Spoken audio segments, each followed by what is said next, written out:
New York primary নির্বাচনের আগাম vote গ্রহণ শুরু হয়েছিল ১৩ জুন এবং আজ ২২ জুন সেই কার্যক্রম শেষ হয়েছে।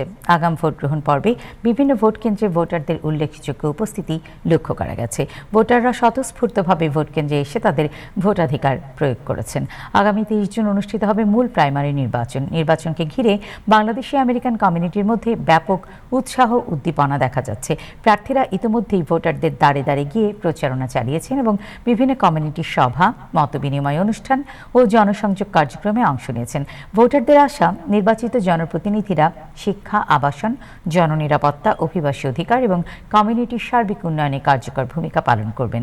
নিউ ইয়র্কের ডিস্ট্রিক্ট 36 থেকে প্রার্থী মেরি জোবায়দা দীর্ঘদিন ধরে নারী নেতৃত্বের বিকাশ, শিক্ষা উন্নয়ন, সাশ্রয়ী আবাসন, অ্যাফোর্ডেবল হাউজিং এবং অভিবাসী অধিকার নিয়ে কাজ করে আসছেন। বিভিন্ন সামাজিক ও কমিউনিটি সংগঠনের সঙ্গে যুক্ত থেকে তিনি নারীর ক্ষমতায়ন এবং অভিবাসী জনগোষ্ঠীর জীবনমান উন্নয়নে গুরুত্বপূর্ণ ভূমিকা পালন করে চলেছেন।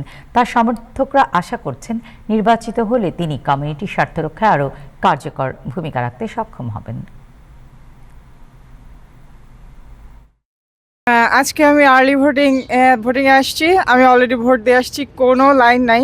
আজকে হচ্ছে লাস্ট ডেট, সো আপনারা এখনও যারা দেননি তারা আজকে এসে আর্লি ভোট দিতে পারেন। Thank you. আমি আপনাদের সবার কাছে অনুরোধ করি, নিজের জন্য না হলেও আপনার কমিউনিটির এম্পাওয়ারমেন্টের জন্য হলেও সবাই মিলে দলে দলে ভোট দেবেন, আনন্দ করে ভোট দেবেন, একে অপরকে মনে করিয়ে দেবেন এই ভোটের কথা। সো মঙ্গলবার আমাদের ঐতিহাসিক দিন হতে যাচ্ছে।